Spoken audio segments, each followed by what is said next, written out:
এই 2 বছরে আমি আমার একজন পড়ুয়ার কথা বলতে পারি। তার নাম অনিতা বিশ্বাস।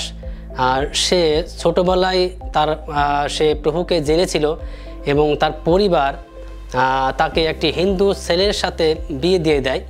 তারপরে বর্তিতে সে দীর্ঘ সময় সে প্রভু থেকে দূরে ছিল। যখন এই লিটারেসি ক্লাসের বিষয়ে সে জানতে পারে আর তখন তাকে সেই লিটারেসি ক্লাসে সে আসে এবং